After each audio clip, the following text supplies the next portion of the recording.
One of the problems we're going to have next administration is actually trying to figure out how to pay for what we have. We have a $70 billion budget. It's gone up $25 billion since Mike Lindbergh's been in office. So I don't think we can afford it. I think anybody that's going to tell you that they're going to increase it is lying, because we're going to have to make some tough choices. Again, I think we're going to have to think creatively. We're going to have to sell more taxi medallions, which unfortunately my friend Bill de Blasio has blocked. That's going to raise $1 billion of revenue that go right into mass transit. We're going to have to make some creative choices and not let special interests get in our way. That's what's going to, I think, help us in the next administration. But just saying we're going to throw more money at it is irresponsible. Question is always, if you take it from one place, you have to take it from somewhere. I don't know that we can afford it. I think we need a sustainable system, a self-sustaining system. I think part of our play here in the Northeast region goes back to the question of national priorities and how we invest in infrastructure. That federal transportation dollar, where 85 cents now goes to highways and 15 cents goes to mass transit, needs to be adjusted. We need to make a stronger case across the country as urban centers.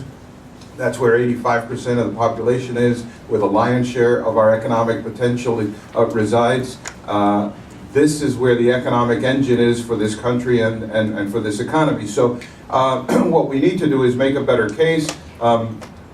Mayors have gotten together around the country around what they consider to be important and critical issues for the future of the country and for their communities. I think this is one where the mayors of the country need to come together and make a better case to Congress, and we need a strong mayor to be able to lead the charge here from New York.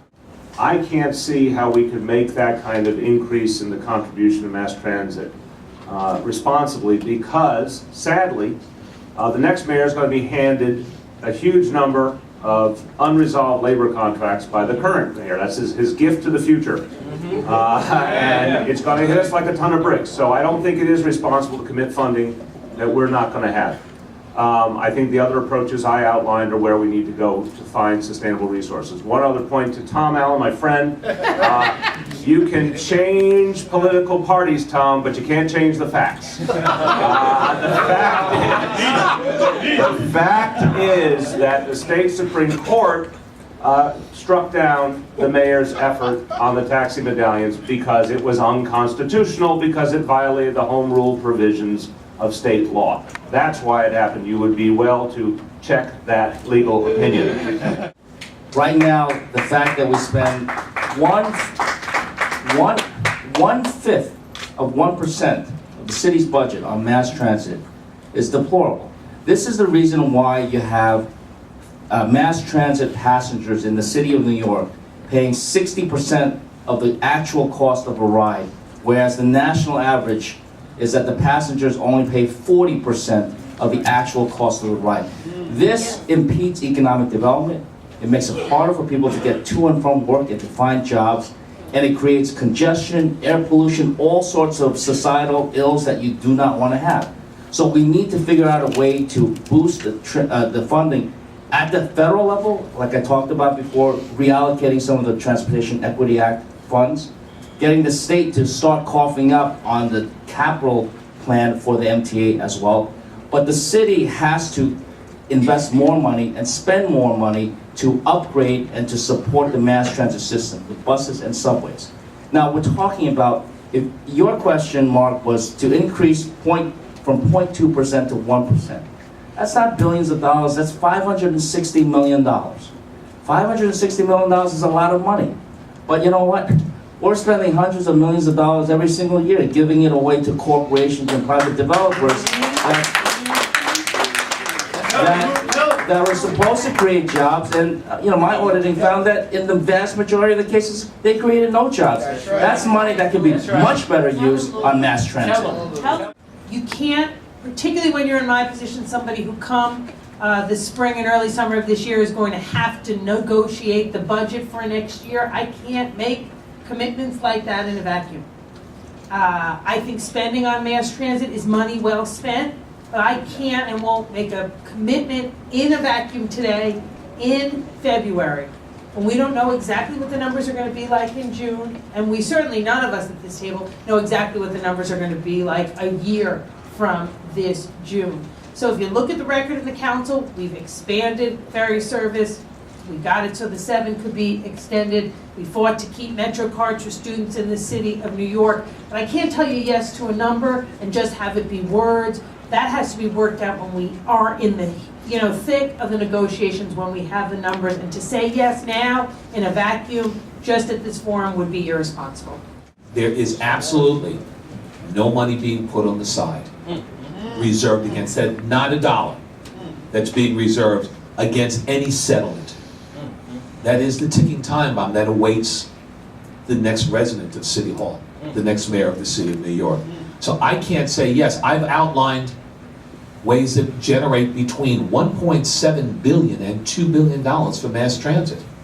And the truth is, I still fall back on the simple fact that those who live outside the city need to help to contribute to mass transit in the city. They benefit from it. It helps them get to work. It makes the roads easier for them to get in and out, and they need to assume it. And back again, this is, if you go back and look at the commuter tax, it costs about $1 a day, $1 a day for those who live outside the city of New York to be able to have the benefit of a vibrant and strong mass transit system. They need to contribute. I don't see how we cannot make this a priority and increase it by $560 million. John Liu, to his credit, found $750 million in fraud at city time. So we can't find money for mass transit. What we're talking about here is a broken political system, which is basically at the heart of all of these problems, with these huge campaign contributions, special interest money, which caused the priority to be skewed. And I have to defend Tom Mayoral on this because Bill de Blasio took a huge amount of money from the taxi industry, and at a time when we were supposed to, the medallion owners don't want to expand taxis to the outer boroughs because it would diminish some of their value. Sure, there was a court decision, but I support the mayor on this, and Bill de Blasio supports the yellow tax industry, and he's taking a lot of money from them. And he's not the only one. We go down the list, you have to go down and you have to check out who's funding these campaigns and what the objective is. We have a political system where big money skews policy. So that's essential. You know, a lot of rhetoric here, but you've got to see who's funding these campaigns and what is happening. We have a great campaign finance system in the city where you can actually raise money from New Yorkers who are interested in good government and still compete. That's what I plan on doing. So I guess I'm done. Thank you.